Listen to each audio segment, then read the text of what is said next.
ফেসিবাদের বিরুদ্ধে যারা জুলাই আন্দোলন করলো ১.৫ বছরের মাথায় তারা ৩ দলে ভাগ হয়ে গেল।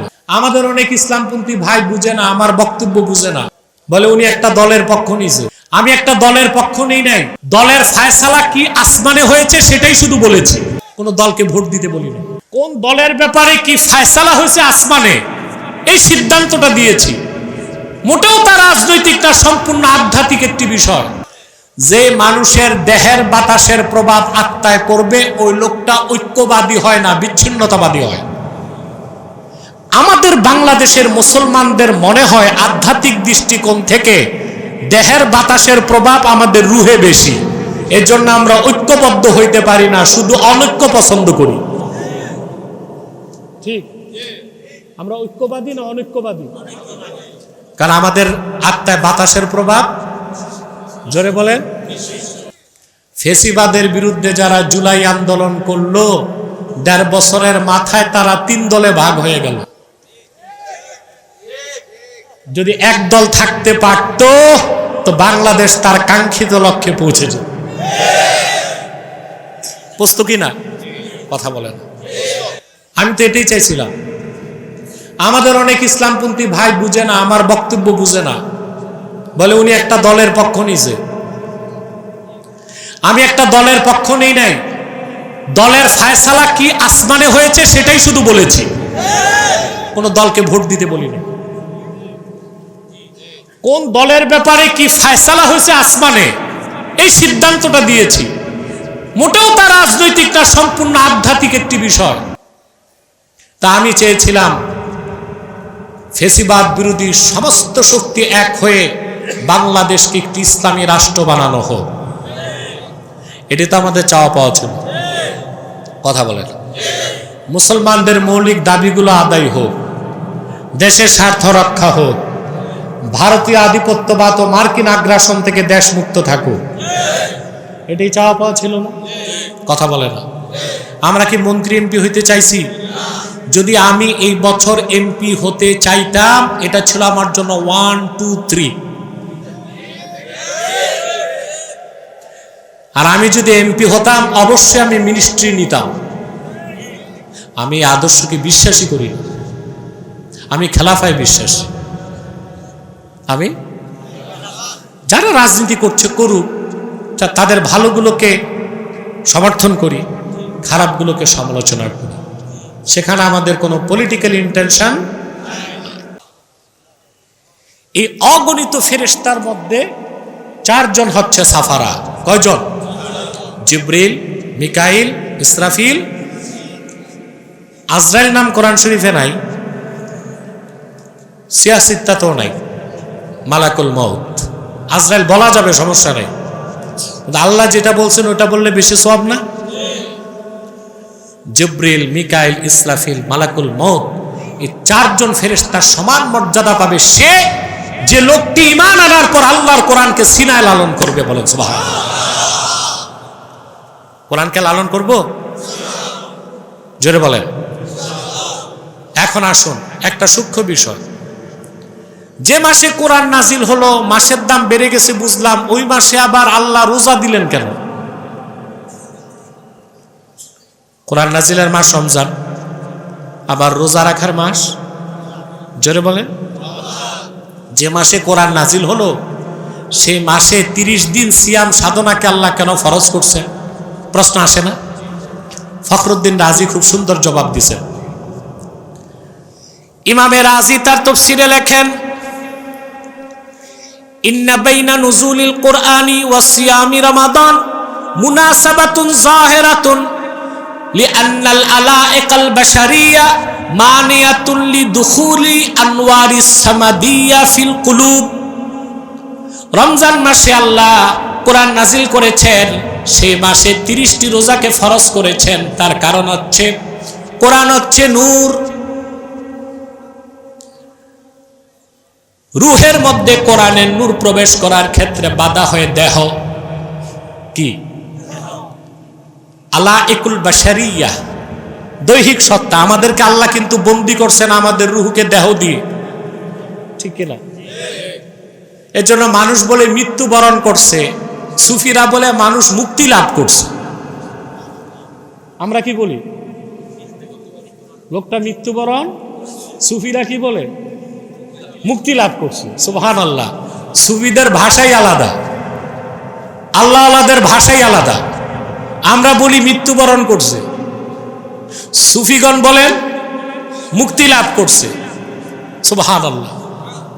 মাউতুল আউলিয়া রাহাতুন, আল্লাহর ওলিদের মৃত্যু হচ্ছে আলা একে বাশারিয়া, দেহ পিঞ্জরা থেকে মুক্তি লাভ করে আত্মা আল্লাহর সান্নিধ্যে চলে যাওয়া। এই যে রূহ কোরআনের নূর নিবে, বাধা হচ্ছে আলা একে বাশারিয়া, দৈহিক সত্তা। কথা বুঝতে পারছেন? 30 দিন রোজা রাখার মাধ্যমে দৈহিক সত্তাকে শক্তিহীন করে আত্মিক সত্তাকে শক্তিশালী করা হয়, যেন কোরআনের নূর গ্রহণ করতে দেহ আর বাধা দিতে না পারে। বলেন সুবহানাল্লাহ। কথাটা বুঝে গেছেন? এত সহজে না? বুঝতে হবে। কথা বলেন। আরে ভাই ঘুমাচ্ছেন? কে কে ঘুমান হাত উঠান।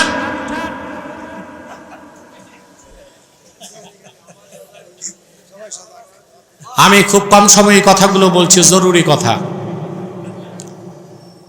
বিষয়টা আমি সহজে বুঝাচ্ছি তরিকত তাসাউফের ভাষায়। এটা তো তরিকতের মার্কাজ, এখানে কিছু তো তাসাউফের আলোচনা হওয়াটাই বাঞ্ছনীয়। আমরা তরিকত তাসাউফ বিশ্বাস করি, কিন্তু সুফিবাদকে বিশ্বাস করি না। সুফি হওয়া ভালো, সুফিবাদী হবার সুযোগ। ইসলাম পরিপূর্ণ দিন, সেখানে সুফিদের নিজস্ব কোনো মতবাদ চলবে, স্পষ্ট বিষয়। সুফিবাদী হওয়া যাবে না, সুফি হওয়া যাবে। সুফ থেকে সুফি, দরবেশগণ পশমি পোশাক পরতে এই জন্য সুফি, বা সাফাই, দিলের সাফাই থেকে সুফি, যে কোনো অর্থ নেওয়া যায়, ঠিক কিনা? কিন্তু সুফিদের কি মতবাদ নিজস্ব হবে না ইসলামেরটা হবে?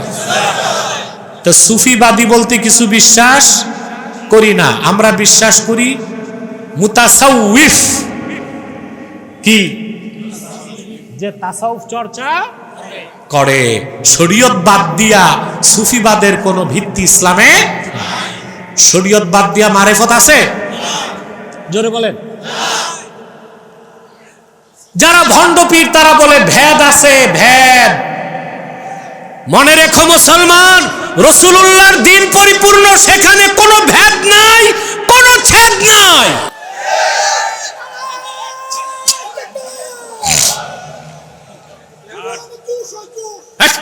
তোর টাকায় জোশ, 500 টাকা পাইয়া লাফাই দিস। এরপর কিন্তু আচ্ছা মতো তোমাকে পানিশমেন্ট দেব, কোনো কথা বলবা না, চুপচাপ শুনবা, চুপচাপ শুনবা, চুপচাপ শুনবা। চুপ থাকলে আরো টাকা পাবা, চুপ থাকতে হবে, ঠিক আছে? আমি বলে দিব, চুপ থাকলে আরো পাইবা, একদম চুপ, ঠিক আছে? এ হচ্ছে আব্দুদ দারাহিম, পয়সার জন্য আয়সা স্লোগান দিতেছে, আরো পাইবা তুমি চুপ থাকলে, স্লোগান দিলে না। সম্মানিত শুধু কথা শুনতেছেন? সুফিবাদীরা বুখারী শরীফের একটা হাদিসের অপব্যাখ্যা করে। রাসূলুল্লাহ সাল্লাল্লাহু আলাইহি ওয়াসাল্লামের সাহাবী আবু হুরায়রা রাদিয়াল্লাহু তাআলা আনহু বলেছেন, হাফিজতু মির রাসূলিল্লাহি সাল্লাল্লাহু আলাইহি ওয়াসাল্লাম উইআইন আই জারফাইন, আমি রাসূলুল্লাহ সাল্লাল্লাহু আলাইহি ওয়াসাল্লামের কাছ থেকে 2 ধরনের ইলম শিখেছি, 2 পাত্র ইলম অর্জন করছি। আম্মা আহাদুহুমা ফাবাসাস্তু আই নাসারতু, এক প্রকার ইলম প্রচার করছি। ওয়া আম্মাল আখার লাউ বাসাস্তুহু লাকুতিয়া হাযাল বুলউম, আরেক প্রকার ইলম আছে গোপন রাখছি, সেটা বলতে গেলে আমার খাদ্য নালী কেটে দেওয়া হবে। এখন যারা সুফিবাদী ভেদ মারেফতের কথা কয়, কিন্তু এরা এই হাদিসের অপব্যাখ্যা করে যে আবু হুরায়রা যে ইলমটা প্রচার করেন নাই ওইটাই মারেফত। এটা মিথ্যে কথা। উমদাতুল কারি শারহু সহিহ বুখারীতে এসেছে, ভেদ মারেফতের কথা এখানে বলা হয় নাই। আল্লাহ রাসূল সাল্লাল্লাহু আলাইহি সাল্লাম আবু হুরায়রা রাদিয়াল্লাহু তাআলা আনহুর কাছে বলে দিয়েছিলেন, খোলাফায়ে রাশিদিনের পরে অত্যাচারী শাসক কারা আসবে, প্রত্যেকের নাম রাসূলুল্লাহ সাল্লাল্লাহু আলাইহি ওয়াসাল্লাম বলে দিয়েছিলেন। ইমাম হোসেনকে শহীদ করবে কে তাও বলে দিয়েছিলেন। এই নামগুলো তিনি গোপন রেখেছিলেন। ভেদ মারেফত বলে কোনো কিছু নাই। সেজন্য আবু হুরায়রা দোয়া করতেন, আল্লাহ আমি তোমার কাছে অপ্রাপ্ত বয়স্কদের শাসন থেকে পানাহ চাই। সত্যি আল্লাহ তার দোয়া কবুল করছেন। আবু হুরায়রা 60 হিজরিতে ইন্তেকাল করছেন, ইয়াজিদ 61 হিজরিতে ক্ষমতায় বসছে। অর্থাৎ ইয়াজিদের শাসন হযরত আবু হুরায়রা দেখতে চান নাই, আল্লাহ কবুল করছেন। তাহলে আমরা তাসাউফকে বিশ্বাস করি কিনা? তা হতে হবে কোরআন সুন্নাহ মোতাবেক। তাসাউফের দৃষ্টিকোণ থেকে মানুষের দেহ আল্লাহ তৈরি করছেন 4টা মৌলিক জিনিস দিয়ে। এর নাম আনাসেরে আরবা। আনাসেরে, জোরে বলেন, আনাসেরে 4টা মৌলিক জিনিস। 4টা: আগুন, পানি, মাটি, বাতাস। আমাদের দেহে আগুন আছে, পানি আছে, মাটি আছে, বাতাস আছে।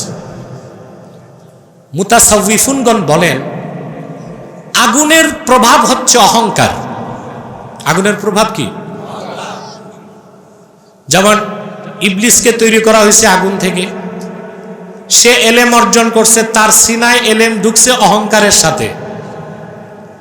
আদমকে তৈরি করা হয়েছে মাটি দিয়ে, আলমের অন্তরে এলেম ঢুকছে বিনয়ের সাথে। এজন্য ইবলিস ভুল করার পর ক্ষমা চায় নাই, আদম ভুল করার পর ক্ষমা। এই জন্য ভুল করার পর যারা ক্ষমা চায় তারা আদমের উত্তরসূরি, ভুল করার পর যারা সিনা টান করে ক্ষমা চায় না তারা শয়তান ইবলিসের উত্তরসূরি। আছে না? আমাদের দেশে কিছু বক্তা কিরকম গাঁজাখুরি কথা বলে দেখছেন না? আগে ওয়াজ শুনতে যেত মানুষ, ইমান বাড়াইতো। এখন ওয়াজ শুনতে গেলে ইমান নষ্ট হয়ে যায়। ঠিক না? আমরা ভুল ধরলে বলে ওনারা শুধু বিভেদ সৃষ্টি করে। আরে ভাই, শিরক কুফরের ক্ষেত্রে আমাদের অবস্থান জিরো টলারেন্স, কোনো ছাড় নাই। যে কুফর করছে তাকে কাফের বলবই।